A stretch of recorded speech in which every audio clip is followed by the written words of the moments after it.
मैं हूँ विनीता, आप देख रहे हैं बीइंग पॉजिटिव विद विनीता। आज मैं आपको सच्ची लेकिन बहुत ही रोमांचकारी एक कथा सुनाऊंगी, कहानी सुनाऊंगी। चेन्नई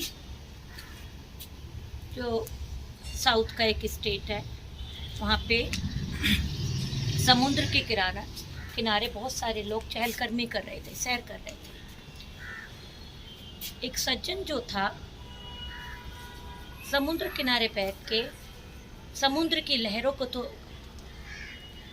एंजॉय कर ही रहा था, साथ साथ वो एक हाथ में किताब पढ़ रहे थे। काफ़ी देर पढ़ते भी होगी।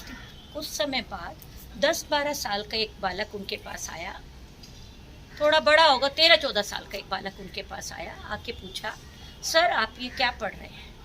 उस सज्जन ने कहा, मैं ये भागवत गीता पढ़ रहा हूँ। बालक ने कहा, भागवत गीता पढ़ने से क्या होगा? उसने कहा, हमारे इससे दिमाग के सारे पट खुल जाते हैं और हमें भगवत प्राप्ति होती है। बालक और मतलब उस सज्जन ने उस बालक से कहा, बेटा तू भी पढ़ा कर। बालक ने कहा, नहीं नहीं, मैं तो विक्रम भाई साराभाई की ये अनुसंधान केंद्र का वैज्ञानिक हूँ, मैंने उसमें एडमिशन ले रखा है, कल को आने वाले समय में भावी वैज्ञानिक बनूंगा, मैं ये भागवत गीता वगैरह नहीं पढ़ता। उस व्यक्ति ने थोड़ा सोचा, सज्जन ने कहा था, ठीक है बच्चा। बालक ने कहा, इनमें भागवत गीता में, रामायण में, महाभारत में कुछ नहीं है जो कि आप हम लोग पढ़ते हैं। हमें तो आज अनुसंधान बड़े बड़े समय चेंज हो चुका है, नए नए आविष्कार करने चाहिए। वो सज्जन ये सब कुछ सुनता रहा। इसमें काफ़ी समय निकल गया वार्तालाप में। अचानक एक बड़ी गाड़ी आके रुकी वो समुद्र किनारे। उसमें से 2 कमांडोज निकले और एक बड़ा सा व्यक्ति था जो कि उनका हेड था। उसने आके उस सज्जन को सल्यूट करा और आकर का ऐसे हाथ पकड़ के वो मतलब इशारा करा कि आप गाड़ी में बैठिए। जब वो सज्जन गाड़ी में बैठ गया तो बालक को कुछ लगा कि ये तो बहुत बड़ा व्यक्ति है। जाके उसने उस सज्जन से पूछा, बालक ने, कि सर मैं आपसे पूछना चाहूँगा, आपके हाव भाव से और अभी इनके कमांडो से मुझे लग रहा है आप बहुत ही बड़े आदमी हैं, आप कौन हैं? उस व्यक्ति ने मुस्कुरा कर कहा, बालक मैं विक्रम भाई साराभाई।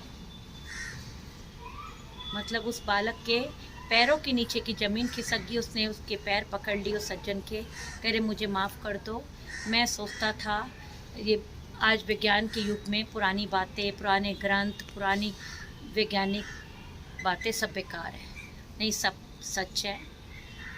वह बालक भी जब से भगवत गीता, रामायण और महाभारत सबका अध्ययन करने लगा।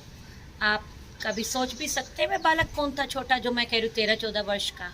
वह थे अब्दुल कलाम जी, जो बहुत बड़े वैज्ञानिक हुए हैं और हमारे देश के राष्ट्रपति भी हुए हैं। वो मुस्लिम धर्म को बिलोंग करते थे, लेकिन उन्होंने हिंदू सारे शास्त्र पढ़े और उन्होंने पूरे जीवन नॉन वेज का, मांसाहारी जीवन का पान नहीं करा। खान पान उनका अलग तरह का था, वो शाकाहारी भोजन ही लेते थे। बस इसके साथ ही मैं आपको कहना चाहूँगी कि हम मॉडर्न बने, लेकिन हमारी पुरानी सांस्कृतिक बातों को अपनी को ना भूलें। हमारी गरिमा उसी में है कि हम अपनी छवि को ना खोएं। ये हमारी पुरानी बातें एक छाया बन के हमारे साथ रहती हैं। अगर व्यक्ति की छाया चली गई, समझ लो वह मरणासन हो गया। क्योंकि आपको एक बात बताना चाहूँगी, यदि व्यक्ति मर जाता है, आप एक लाश को खड़ा कर दें तो उसके पीछे छाया नहीं बनेगी कभी।